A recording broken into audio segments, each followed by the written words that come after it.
मेरे प्यारे छात्रों, सृजन क्लासेस के इस वीडियो लेक्चर में आप सभी का बहुत बहुत स्वागत है।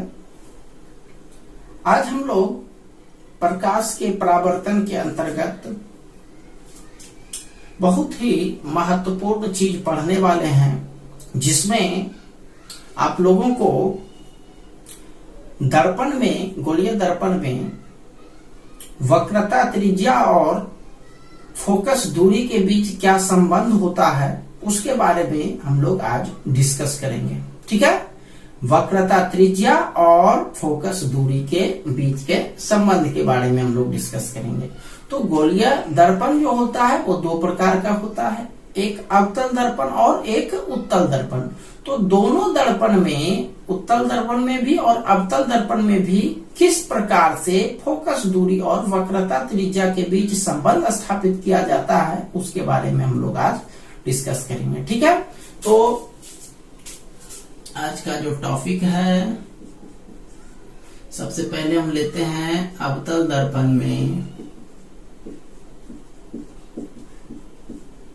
अवतल दर्पण में वक्रता, त्रिज्या और फोकस दूरी के बीच का संबंध।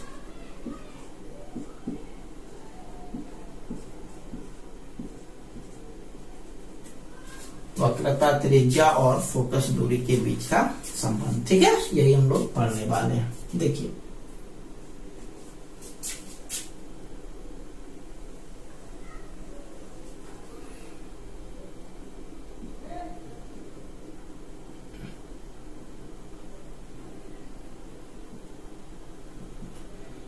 ये हो गया आपका अवतल दर्पण,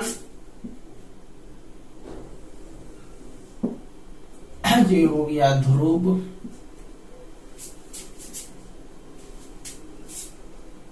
ये हो गया मुख्य फोकस F, और ये हो गया C वक्रता केंद्र। तो एक समांतर प्रकाश का किरण ऐसे आता है और वह इस तरह से फोकस दूरी से टकरा जाता है। ठीक है, ये प्रकाश का किरण गया, समांतर प्रकाश किरण और फोकस से होते हुए गुजरता है। अब इस बिंदु को हम लोग इससे मिला देते हैं।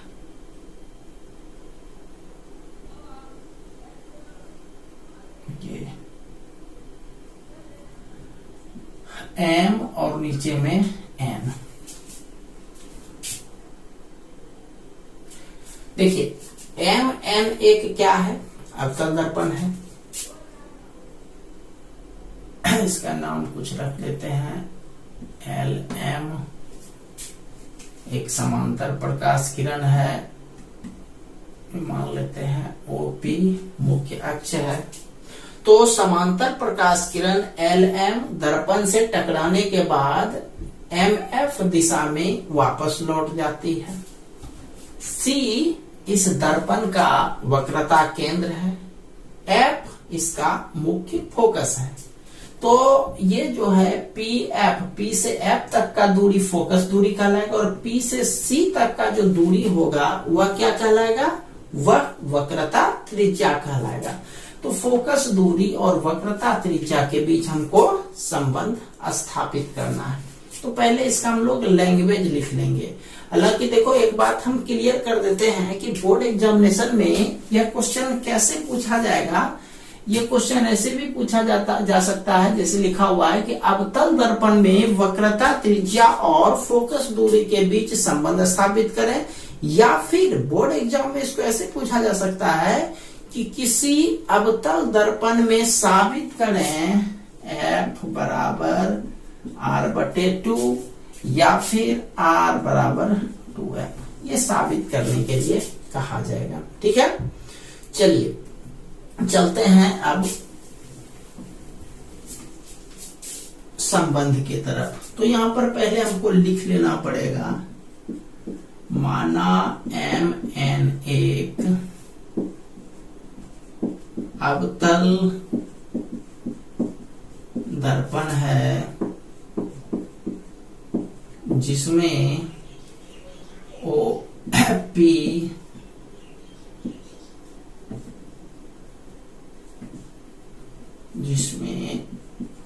ध्रुव P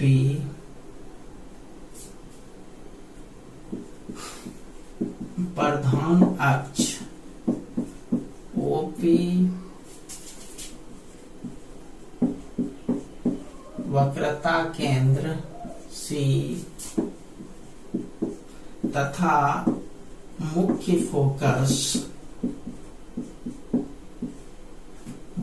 फोकस F है।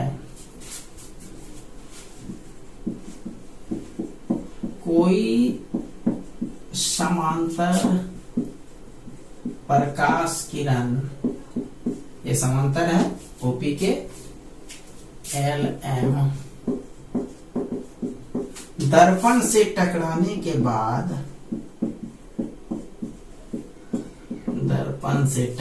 के बाद MF दिशा में परावर्तित होती है। ठीक है, अब देखिए P से F तक का दूरी फोकस दूरी और P से C तक का दूरी वक्रता त्रिज्या। तो यहां पर लिखना है यदि फोकस दूरी को F तथा वक्रता त्रिज्या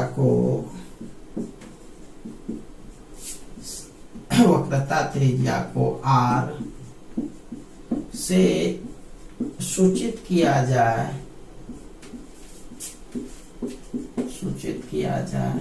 तो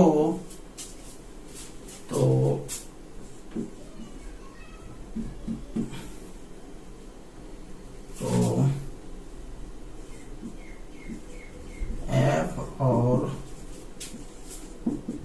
R के बीच संबंध स्थापित करना है। ये लैंग्वेज आप लिख लीजिएगा।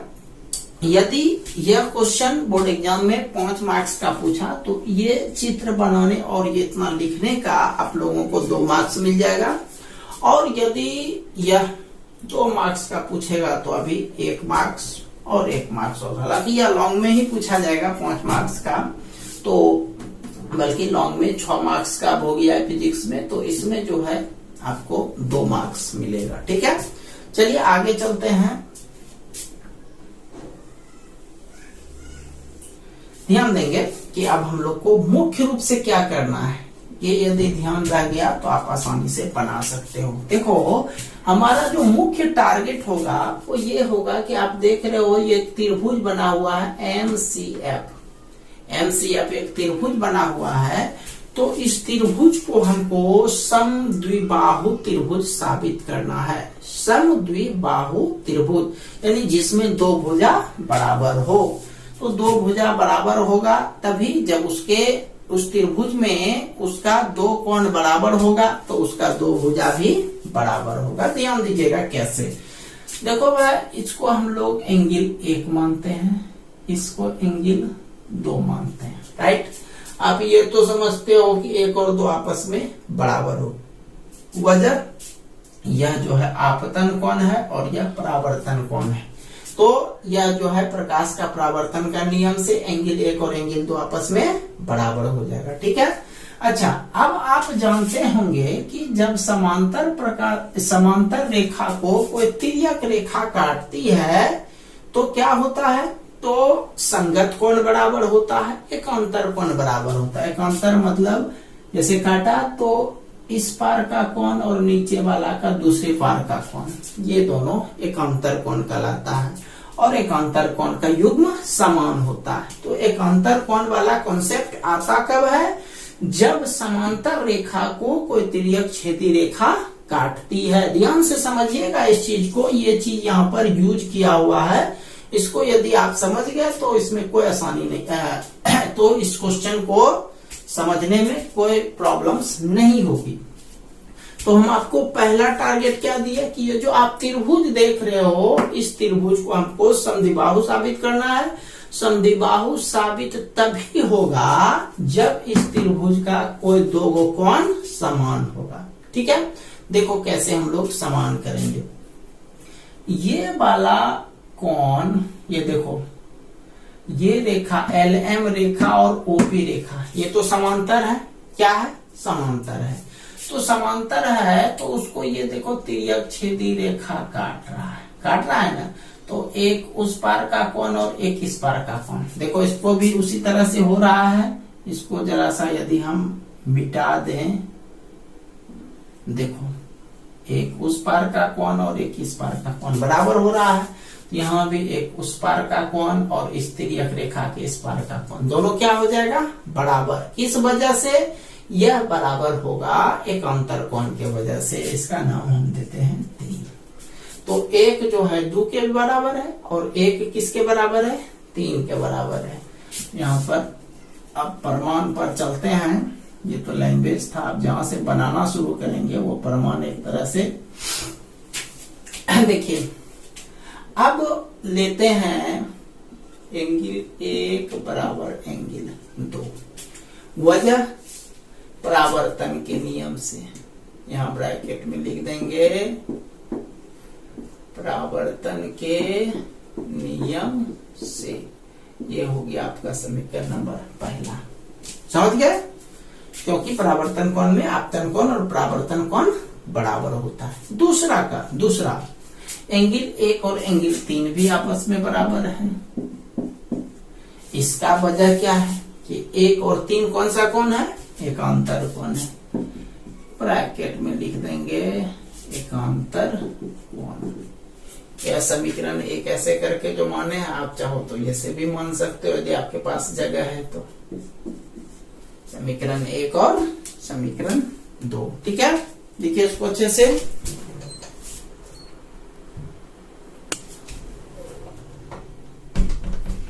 देखो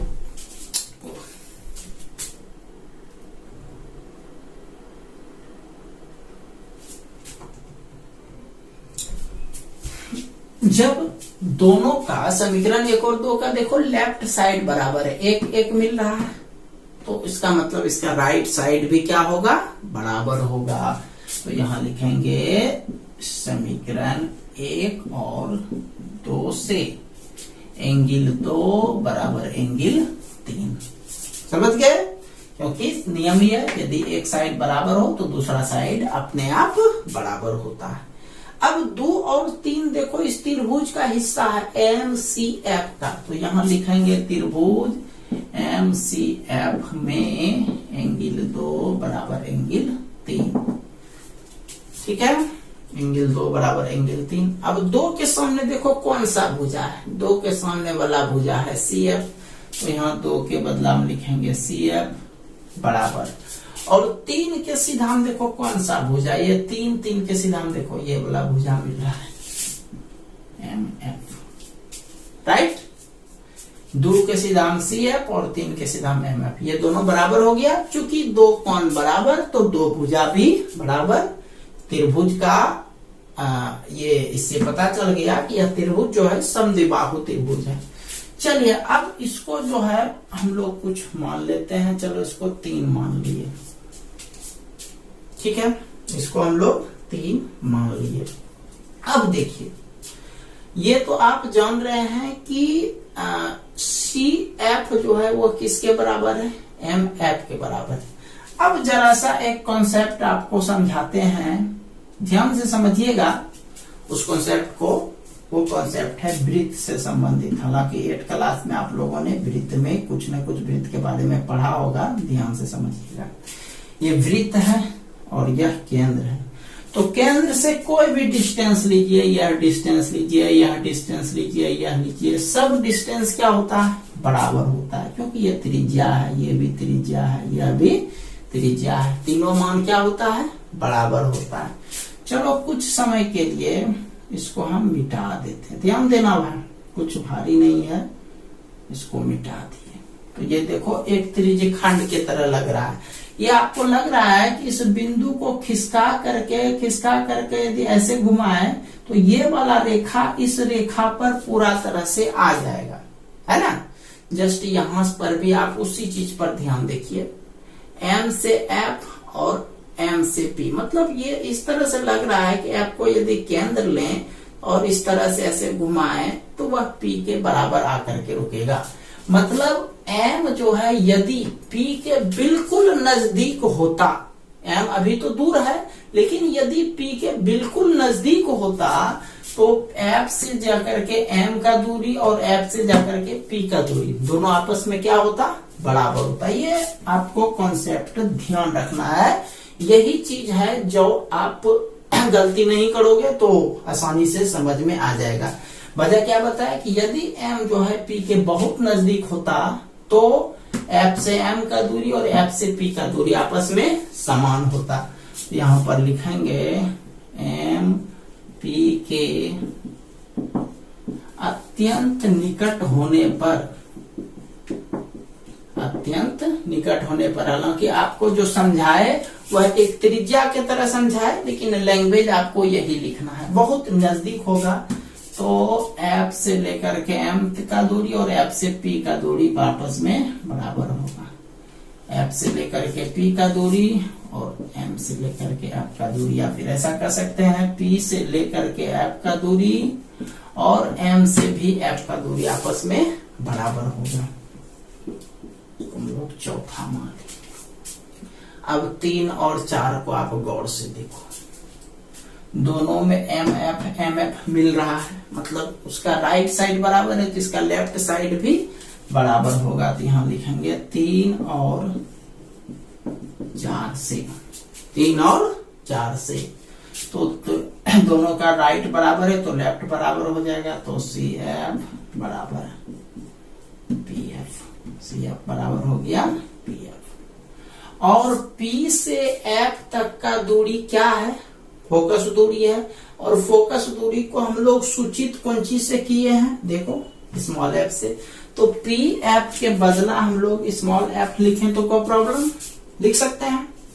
चलिए अब हम लोग P से लेकर के C तक चलते हैं, क्योंकि P से C तक का जो लंबाई है वह वक्रता त्रिज्या है, इसीलिए CP बराबर, CP में देखो तो कौन कौन पार्ट आ रहा है यहां से यहां तक में, यहाँ P से F तक और F से C तक, है ना। PF और CF जोड़ेंगे तब आपका CP पूरेगा। तो ये लिखते हैं PF plus CF, this implies CP हो गया वक्रता त्रिज्या। वक्रता त्रिज्या को हम लोग देखो R से सूचित कर रहे हैं तो CP के सीधा में R लिखेंगे। PF का लंबाई स्मॉल f है तो स्मॉल f लिखे, CF का लंबाई भी स्मॉल f है तो स्मॉल f लिखे। R बराबर हो गया 2f। इसको ऐसा भी लिख सकते हैं, R f निकालना चाहेंगे तो उधर भाग गुना इधर आके भाग हो जाएगा, f बराबर R बटे 2। यह अभीष्ट संबंध है। ठीक है, चलो इसको पूरा कर लो आप लोग जल्दी से।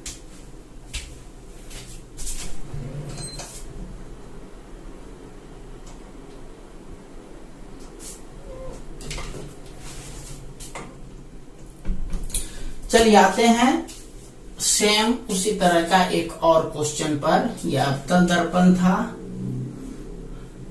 अब चलते हैं उत्तल दर्पण में वक्रता त्रिज्या और फोकस दूरी के बीच संबंध। इसको मिटाते हैं, इसको आप लोग पूरा कर लेंगे।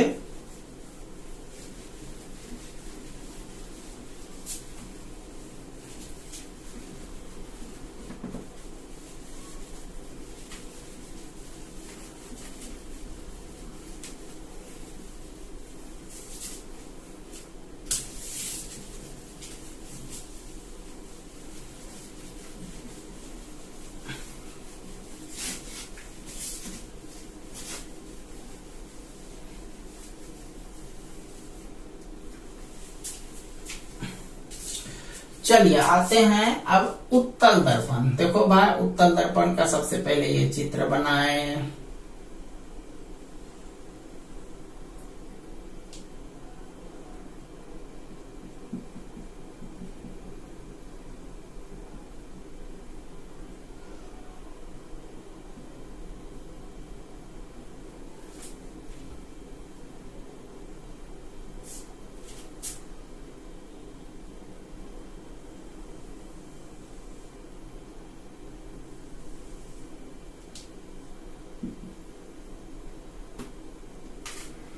चित्र बनाए, चित्र अच्छा सा बनाना है थोड़ा। ये इसमें समांतर प्रकाश का किरण इस तरह से गया। ये हो गया आपका ध्रुव, ये हो गया मुख्य फोकस, ये हो गया वक्रता केंद्र,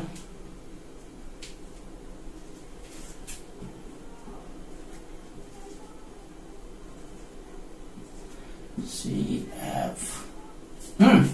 देखो भाई, ये तो जान रहे हो कि यहां से जो है इस तरह से इसको डॉटेड लाइन से आपको मिलाना है।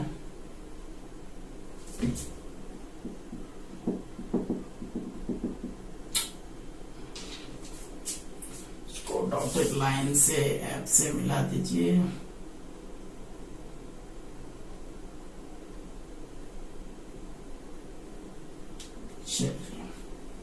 लेकिन इधर जो है वो सीधा ऐसे,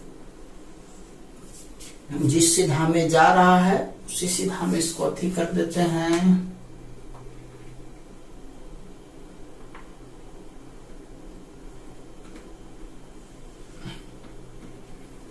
चलो इसको थोड़ा सा नीचे देते हैं। ठीक है। मतलब ऐसा लगना चाहिए कि यह जो प्रकाश का किरण है वह F से निकल रहा है। ऊपर वाला पूरा लाइन और नीचे वाला ये जो है वो डॉटेड लाइन से ऐसे करके मिलाना है। ठीक है। और उसी तरह से ये वाला हिस्सा जो है इस तरह से डॉटेड लाइन से मिलाइए C से, और ये वाला बिल्कुल बीचों बीच।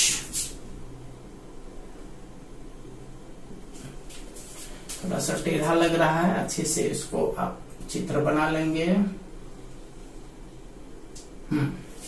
देखो एकदम बिल्कुल ऐसा लगना चाहिए कि ये वाला रेखा जो है वो F से होते हुए जा रहा है, और यह रेखा जो है ये बीच वाला किससे होकर के जा रहा है, ये C से होकर जा रहा है। थोड़ा सा यहाँ पर ऐसे कर दिए। चलिए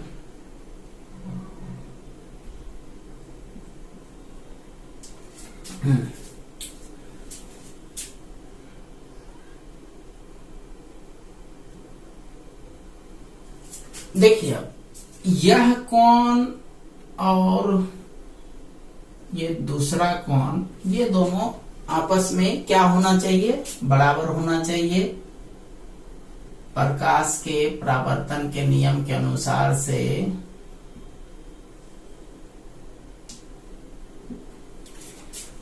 ये दोनों कोण बराबर हो जाएगा। हालांकि चित्र में थोड़ा सा बड़ा छोटा दिख रहा है, लेकिन मैनेज कर लीजिए आप लोग। ठीक है। ये कोण आपतन कोण हो गया, और ये परावर्तन कोण, इसको 1-2 जैसा उसमें भी माने थे, आपतन और परावर्तन को 1-2। अब देखो ये कोण, इसको हम लोग 3 मान लेते हैं, और इस कोण को हम लोग 4 मान लेते हैं। उसमें भी F के कोण को कुछ नहीं माने थे, C के कोण को माने थे, तो ये हो गया। चलिए लैंग्वेज लिखते हैं। दर्पण का नाम M, नीचे में M,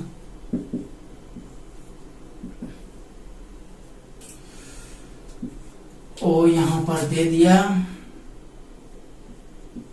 L M, ये समान समांतर प्रकाश किरण है जो दर्पण से टकराने के बाद यह जो है इस दिशा में परावर्तित हो जाता है, एफ एल एम एन, यहाँ पर एफ, चलिए ई दे देते हैं।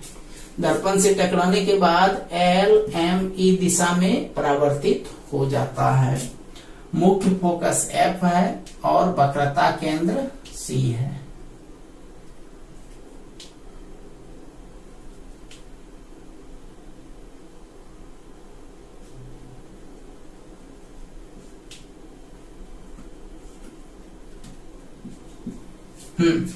चलिए लिखते हैं, माना एम एन एक सेम लैंग्वेज जैसे उसमें लैंग्वेज लिखे थे, एम एन एक उत्तल दर्पण है, एम एन एक उत्तल दर्पण है जिसमें ध्रुव पी मुख्य अक्ष ओसी वक्रता केंद्र सी तथा मुख्य फोकस एफ है। कोई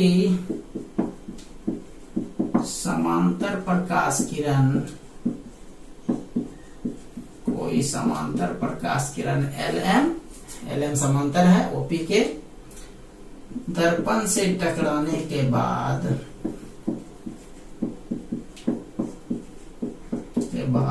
ये देखो परावर्तित इधर होता है तो एम ई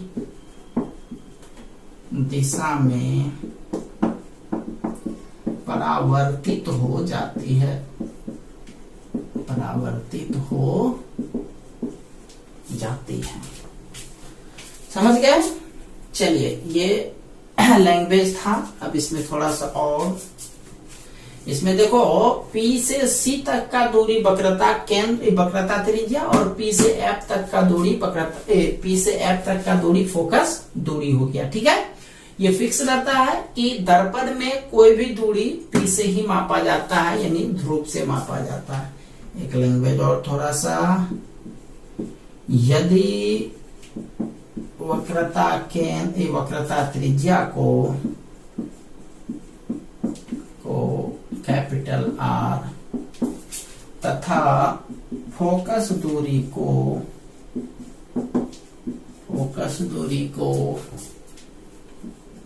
स्मॉल एफ से सूचित किया जाए तो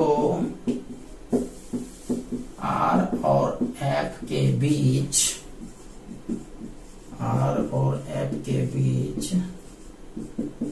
संबंध स्थापित करना है, संबंध स्थापित करना है। लिखिए टॉपिक, वही सेम मैटर। यदि या 5-6 नंबर में पूछा जाता है तो आपको यहां तक का मिनिमम 2 मार्क्स जरूर दिया जाएगा। मिनिमम 3 भी हो सकता है क्योंकि 6 मार्क्स है। तो अब ध्यान दीजिएगा जरा सा, एक चीज इसमें और डिस्कस करें। ये आप देखो क्रॉस वाला साइन, चूंकि ज्यामिति चैप्टर आपको पढ़ाए नहीं है, फिर भी ये छोटा छोटा चीज जो यूज होगा उसको हम साइड में एक्सप्लेन कर रहे हैं। ये इसको बोल सकते हो या जस्ट लाइक एक कैंची के तरह है। इसमें आमने सामने का कोण, ये वाला कोण जो है वह संगत कोण शीर्षाभिमुख कोण कहलाता है। कौन सा कोण कहलाता है? शीर्षाभिमुख कोण या फिर सम्मुख कोण कहलाता है। और इस तरह का कैंची यानी 2 रेखा एक दूसरे को क्रॉस करे तो आमने सामने वाला कोण सम्मुख कोण या शीर्षाभिमुख कोण कहलाता है। और शीर्षाभिमुख कोण का जो युग्म होता है वह क्या होता है? समान होता है। ये दोनों कोण आपस में बराबर होंगे। ठीक है, तो यहां पर भी ये देखो, आप ये देखो, ये रेखा जा रहा है ऐसे और ये रेखा ऐसे, तो 2 और 3 ये क्रॉस देख रहे हो ना, क्रॉस के आसपास उधर कोण 2 बन रहा है और इधर कोण 3 बन रहा है। तो 2 और 3 आपस में बराबर हो जाएंगे। किस वजह से? सम्मुख कोण के वजह से या शीर्षाभिमुख कोण के वजह से। अच्छा, 1 और 2 भी आपस में बराबर है। किस वजह से? यह वजह है परावर्तन के नियम से। ठीक है। अच्छा, जैसा कि आपको उसमें बताए थे, ध्यान दीजिएगा, उससे हम कंपेयर करके बता रहे ताकि आप लोगों को समझने में बहुत ही आसानी हो। तो उसमें जैसा कि आपको बताया गया था कि इस त्रिभुज को समद्विबाहु साबित करना है, तो सेम यहाँ काम भी आपको वही करना है, समद्विबाहु साबित। तो समद्विबाहु साबित यदि करोगे तो इस त्रिभुज का 2 भुजा आपस में अपने बराबर हो जाएगा। ठीक है। अच्छा, तो 2 चीज तो आप बराबर समझे, 1 और 2 बराबर होगा, 2 और 3 बराबर होगा। दोनों का वजह 1, 2 बराबर होने का वजह है परावर्तन का नियम, 2, 3 के बराबर होने का वजह है शीर्षाभिमुख कोण या फिर सम्मुख कोण, यानी ये कैंची वाला टाइप। और एक चीज, जब 2 समांतर रेखा को कोई तिर्यक छेदी रेखा काटता है तो उसमें संगत कोण का युग्म समान होता है। संगत मतलब देखो, ये हो गया इस साइड का, ये भी इस साइड का। ठीक है। एक ही साइड का कोण, ये भी ऊपर है, ये भी ऊपर है। या फिर दूसरे साइड का लोगे तो यह कोण इस कोण के बराबर, एक्स वाई डब्लू जेड लेते हैं तो डब्लू जो है जेड के बराबर होगा और एक्स वाई के बराबर होगा।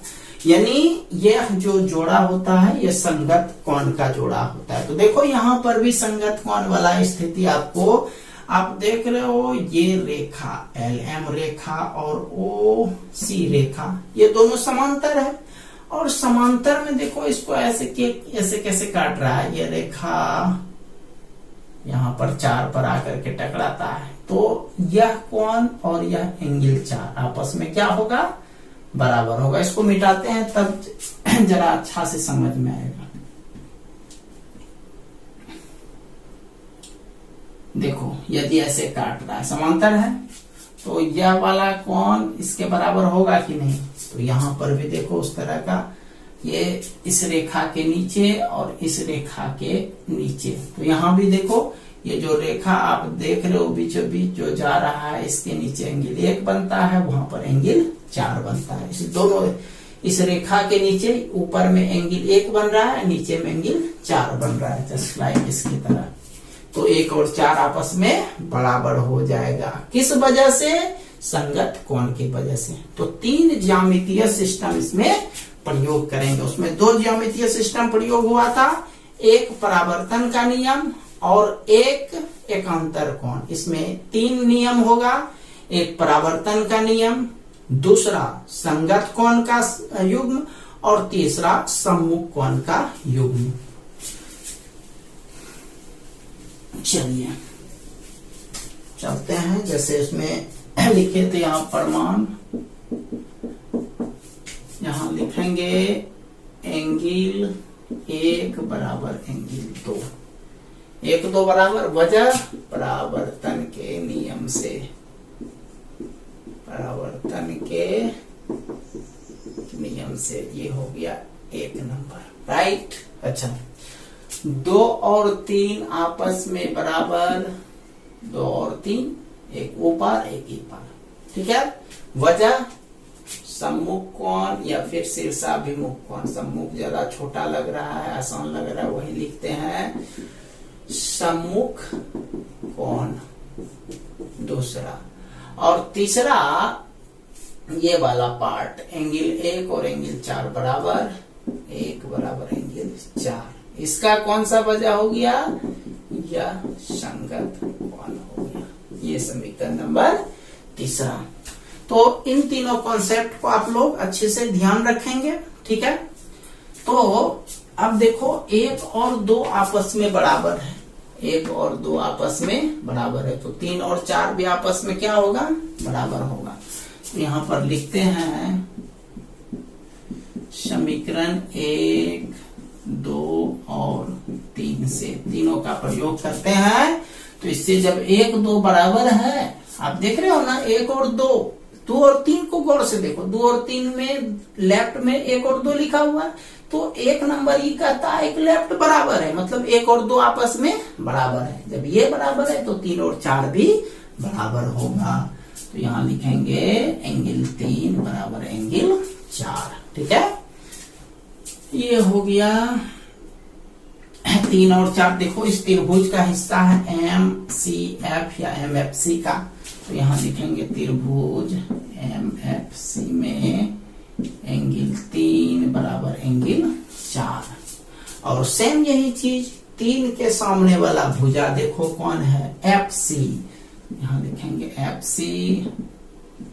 4 के सामने वाला भुजा, 4 के सामने वाला भुजा है ये वाला MF बराबर MF। इसको मान लेते हैं समीकरण नंबर 4, राइट।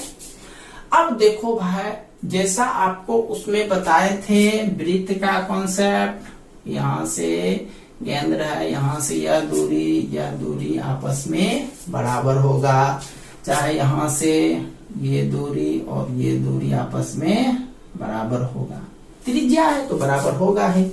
अब यदि हम इसको मिटा दें तो देखो इस तरह का आकृति जब बन रहा है तो यह डिस्टेंस आपस में बराबर होगा। तो यहाँ पर आपको लिखना थोड़ा सा दूसरे वजह से है। देखो M जो है, ए बिंदु M है, थोड़ा सा ऊपर लिखे हैं, मतलब यही बिंदु है। तो M जो है, यदि हम लोग ये वाला डिस्टेंस को F पर रखते हुए इस तरह से इसको धीरे धीरे खिसकाएंगे तो लगेगा कि M यदि P के बिल्कुल नजदीक आएगा तो यह जो है पूरा तरह से इसी पर आ जाएगा। इसका मतलब हो गया कि M से लेकर के F तक का दूरी और P से लेकर के F तक का दूरी क्या होगा, समान होगा। कब, जब F जो है P के बहुत निकट हो जाएगा। यहाँ पर लिखना है सेम पिछले वाला ही लैंग्वेज, M P के अत्यंत निकट होने पर, M P के अत्यंत निकट होने पर, M जो है P के बिल्कुल नजदीक आएगा, है ना, बिल्कुल नजदीक आएगा। तो M से लेकर के F का दूरी और P से लेकर के F का दूरी क्या होगा, समान हो जाएगा। M से लेकर के F का दूरी और P से लेकर के F का दूरी आपस में बराबर हो जाएगा। तो M P के अत्यंत निकट हो जाएगा, तो इसका मान ये हो जाएगा। इसको हम लोग मान लेते हैं 5वां नंबर। अब देखो चौथा और 5वां को जरा सा गौर से, 4 और 5 को देखो। MF 4 के पास भी है, MF 5 के पास भी है, 4 के पास भी और 5 के पास। इसका मतलब CF और FC आपस में, CF और PF आपस में बराबर हो जाएगा। यहाँ लिखेंगे 4 और 5 से FC बराबर PF, FC बराबर PF हो जाएगा। और P से F तक का जो डिस्टेंस है उसको हम लोग F माने हैं, ये देखो फोकस दूरी बराबर F लिख देंगे। ठीक है, अब हम लोग PC को लेकर के चलेंगे, इसीलिए PC बराबर PF और FC, PF plus FC। PC को हम लोग वक्रता त्रिज्या कहेंगे, ये R लिखा गया। PF का मान स्मॉल f और FC का मान भी स्मॉल f। ये R बराबर 2f हो गया। F का मान निकालना चाहेंगे तो 2 गुना है, इधर आके भाग हो जाएगा। F बराबर R बटे 2। यह अभीष्ट संबंध है। समझ गए बात को? तो ये था आपका प्रकाश का परावर्तन चैप्टर में फोकस दूरी और वक्रता त्रिज्या के बीच एक संबंध। ठीक है, तो कल हम लोग दर्पण सूत्र के बारे में पढ़ेंगे। दर्पण सूत्र कैसे प्राप्त किया जाता है वह अवतल दर्पण में भी पढ़ेंगे और उत्तल दर्पण में भी पढ़ेंगे। तो आज हमने जो 2 थ्योरी बताया एक तरह से, उसको आप लोग अच्छे से नोट्स बना लेना, क्योंकि यह बोर्ड एग्जामिनेशन के व्यू से बहुत ही इंपॉर्टेंट क्वेश्चन है। ठीक है, तो आज इतना ही। तो तब तक के लिए आप सभी का बहुत बहुत धन्यवाद।